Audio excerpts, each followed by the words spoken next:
I'm starting out with a piece of maple. It's 8.5 inches long and 5 by 5. So I went ahead and marked centers and got it mounted in between the centers on the lathe. And I'm going to true it up with a spindle gouge. So I did one of these about a month or so ago, and I learned quite a few things, so I wanted to do another one with a nice solid piece of wood. Just went through and got it all true with the spindle gouge, and then we'll start shaping it.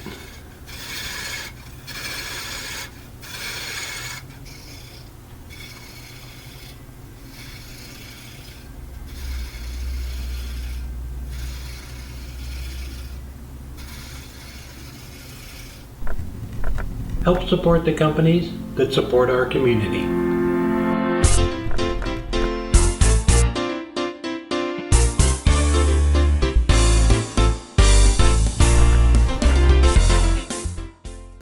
After I got it all true, I went ahead and put a tenon down on one end of it so that we can grab it in the chuck.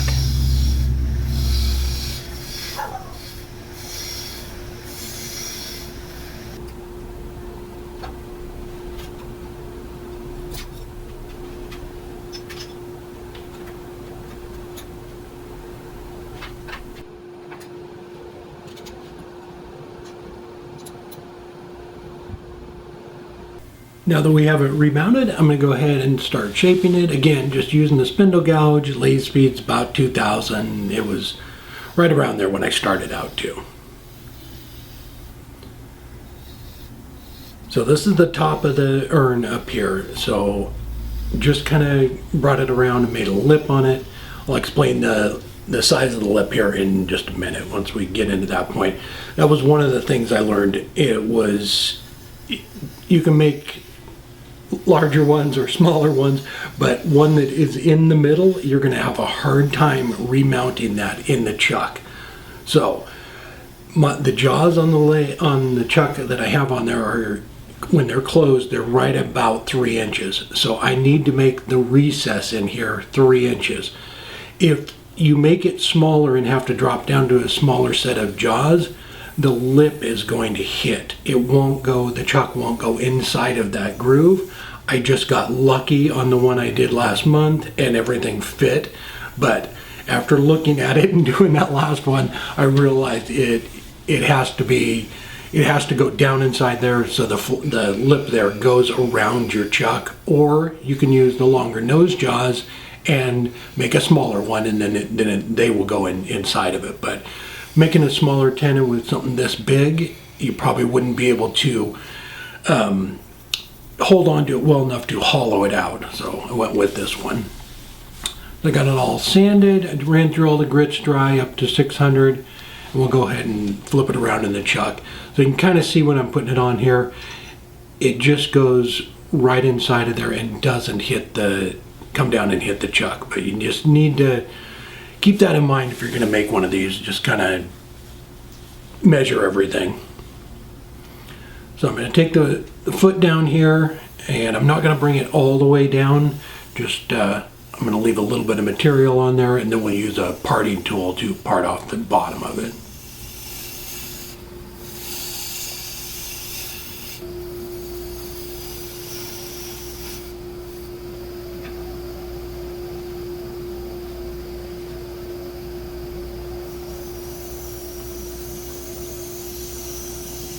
But just bringing down the part that's on the main body of it, and I'll put a couple of beads on it, and then we'll work on the foot of it here in a second.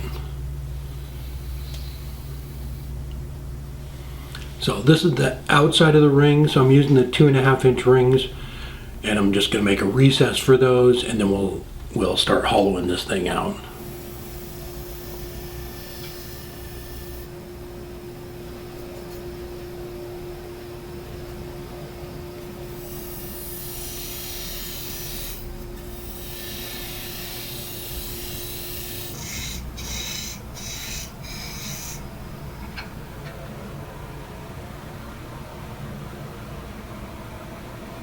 So just take your time when you're fitting the rings. You don't want them too loose, but you are going to put a little bit of epoxy in there so it's not that critical, but you don't want them flopping around in there. So I'm just bringing down that center spot, and then we will use a Forstner bit to get the majority of the material out and go right down to the top of it, so I know right where the bottom is. And just put a little dimple in there for the Forstner bit to go in.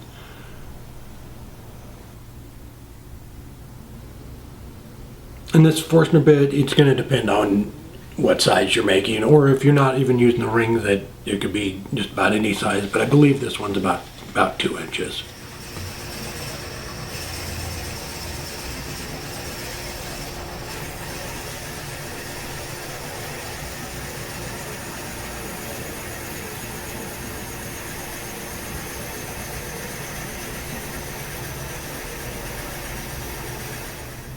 So if you are doing something like this and you want to use a Forstner bit, if you get one that's a little bit bigger than the actual chuck, it's nice because that can go all the way inside and you don't have to put an extension on it. Then I switched over to the number 1 hollower and cleaned the whole thing out with this one tool. Like I was saying in the last one I did, it's actually much easier to do the hollowing from the bottom. And then went ahead and sanded it.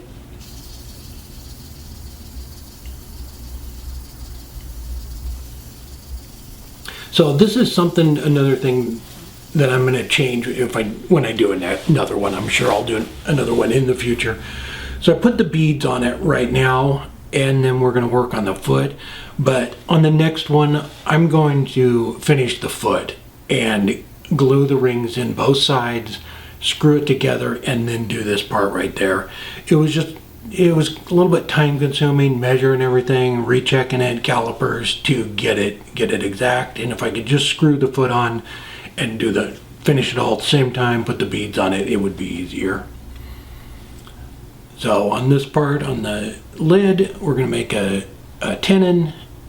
And so the tenon goes on the inside of the rings on this one.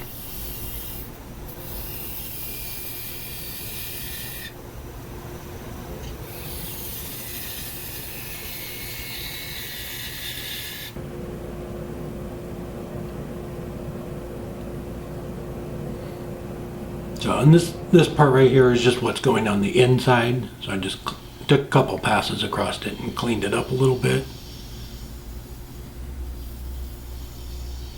And then we'll flip it around and use that tenon. I'm going to change the jaws, use that tenon to grab a hold of it, and then we'll finish off the bottom of it.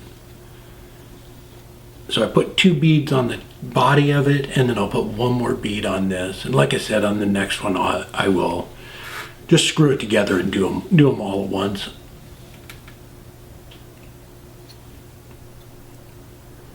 So I measured the diameter with the calipers, and because it's on the inside there, I kept turning the lathe on and off and making sure it was right. So yeah, I think it would just go smoother if it was together. And because you have that recess in the top, you can remount this thing anytime you want, and I think it would work out well.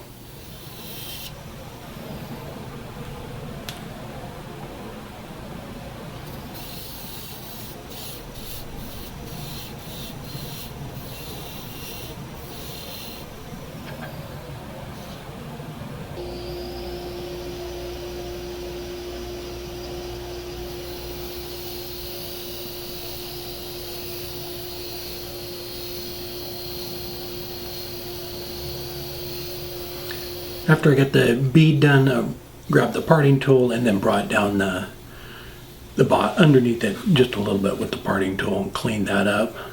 And then we'll switch back over to the number 1 hollower and get that foot all cleaned off and get it cupped out.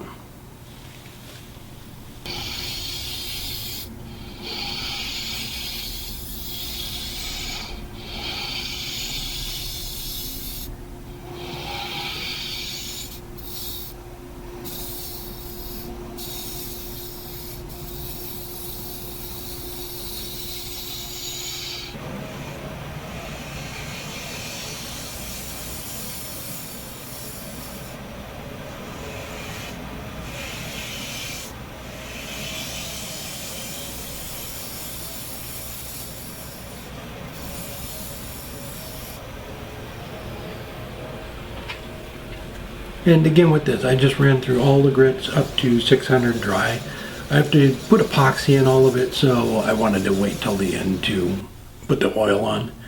I used a 5-minute epoxy and just mixed it up with a popsicle stick and put a little bit around the lip of it there, around the outside of the ring. Got a little bit too much on right there. It's all good. So I just put it on a few spots, placed it down in there, and then just reached in there and spun the ring around a little bit so that it coated the whole way around. And then for the lid, I screwed the inner one down inside of it. So this tenon is going on the inside of that. So I just put a little bit of epoxy on the tenon and then just pressed it right on and let it set up. I let that in the first one, the one on the body, I let that set up for probably 10 minutes or so before I did this part right here.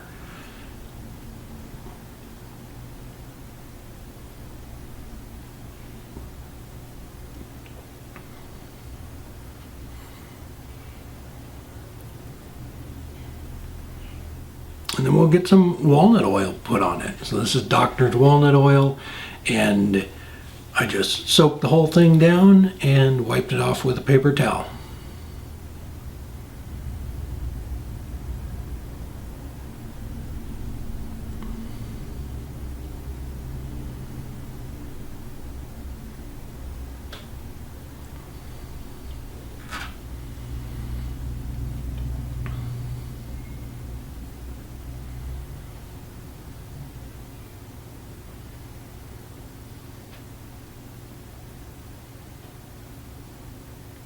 It's a beautiful piece of maple.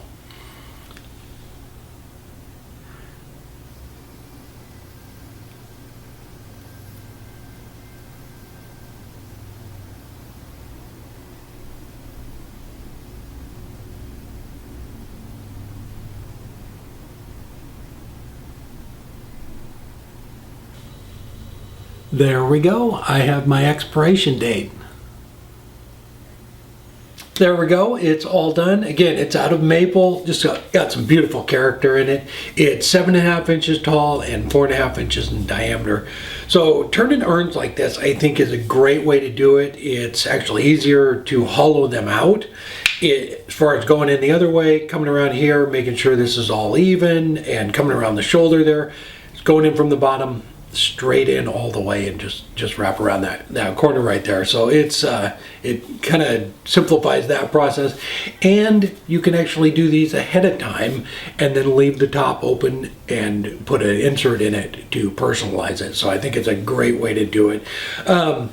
Like I said in the video, so this right here, make sure you don't make that lip too tall to where it doesn't, you know, if this was smaller, it wouldn't fit around the outside of the chuck. So just kind of keep that in mind. If you were making smaller ones, like small keepsake urns, obviously you could use the long nose jaws, and that would really simplify that part of it a little bit easier. But hollowing something out this big with those long nose jaws, it probably would have popped out of the chuck if I was trying to hollow the whole thing out. Yeah, and the other thing was too, I'm going to screw it together and do this part. It's all even, but it took me quite a while, calipers, measuring it. I took it off the lathe a couple times, put it on there to make sure it was right. So it's just glue the inserts in, screw it together, and then put it back on the chuck. And what's nice about this too is if you made these up and it needed the finish touched up on it, you can put it right back in the jaws and clean it up. So I just went over to the laser, carved that out. I used the calipers, measured the top there, and it fits right in. A little bit of wood glue on that, pop the insert in, and you are done. All right, hope you enjoyed the video. Everybody take care, have a good weekend, and we will see you next time.